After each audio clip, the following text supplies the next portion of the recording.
ഇന്ന് നസാന്റെ രണ്ടാമത്തെ ദിവസമാണ് സ്കൂളിൽ. അപ്പൊ ഇന്ന് ഉച്ചവരെ ഉണ്ട്. ഇന്നലെ പിന്നെ നമ്മളെല്ലാം ഒന്നിച്ചിട്ടുണ്ടായിരുന്നു. അങ്ങനെ കരച്ചിലും പിടിച്ചിലും ഒന്നും ഉണ്ടായിട്ടില്ല. ഇന്ന് എന്താണെന്ന് അറിയില്ല. അപ്പൊ ഇന്ന് രാവിലെ 9:30 മുതൽ 12 മണി വരെയാണ്. അപ്പോ സ്നാക്ക് മാത്രമേ കൊടുത്തേക്കണ്ടൂ എന്ന് പറഞ്ഞു. അങ്ങനെ നമ്മള് സ്കൂളിലെത്തി. അപ്പോ കുട്ടികളെല്ലാം കുറച്ചുപേര് കരയുന്നൊന്നുമില്ല, കുറച്ചുപേര് കരയുന്നുണ്ട്. നസാരി ആകെ സ്റ്റക്കായിട്ടുണ്ട് കേട്ടോ, കുട്ടികൾ കരയുന്നുണ്ടിട്ട്. ടീച്ചേഴ്സും ആയമാരിലിങ്ങനെ അവരെ കരച്ചിൽ നിർത്താൻ വേണ്ടി ഇങ്ങനെ പല വഴിയും നോക്കുന്നുണ്ട്.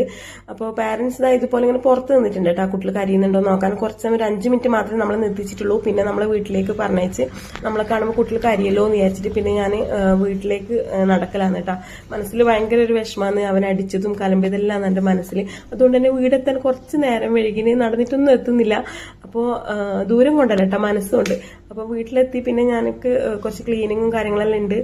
അവന്റെ ഡ്രസ്സാണ് പിന്നെ ഭയങ്കര സങ്കടേനും. പിന്നെ ഇത് പിന്നെ അവനെ ഇടാൻ നേരത്തെ സ്റ്റിക്കർ വേണ്ടാന്നും പറഞ്ഞിട്ട് കാര്യമായിട്ട് മുറിച്ചു.